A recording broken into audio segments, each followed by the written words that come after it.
But first tonight, a look inside Guilford County's progress. Good evening, I'm Chad Silber. And I'm Sydney Moore. County Commission Chair Skip Alston made his annual State of the County address. WFMY News 2's Nixon Norman learned why he says education and job growth are the cornerstones of the county.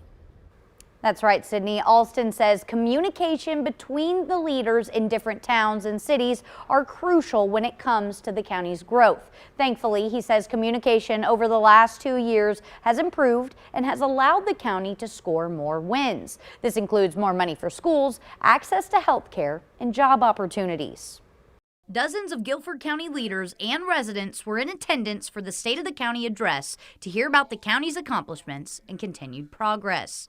County Commissioner Chair Skip Alston says earlier this year, voters approved $2 billion worth of school bonds for various projects for Guilford County schools. It passed overwhelmingly because people saw the conditions of our schools. And they said, let's now do something about it. The money will be used to improve infrastructure, safety, and technology. That's the first time in the history of North Carolina that a bond of that nature has been passed for schools. Alston says the school system is starting to see developments in the first 11 bond projects out of 17. And while access to better education was at the top of the list, so was better access to emergency services. Alston says rural areas in the county don't get the same response time as urban areas.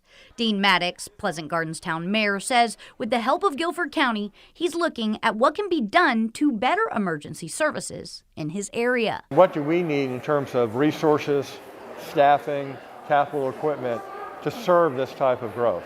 Because right now, we don't have it. Money from a federal American Rescue Act fund will be spent on better access to those services. Alston also mentioned the amount of extra jobs and capital investments the county has seen so far. We've added 973 new jobs in the last fiscal year alone. Over $690 million in new investments have come to our community. But that's not all. He says the incoming Toyota manufacturing plant is set to bring 3,500 jobs and over $5.9 billion in investments. In Guilford County, Nixon Norman, WFMY News 2.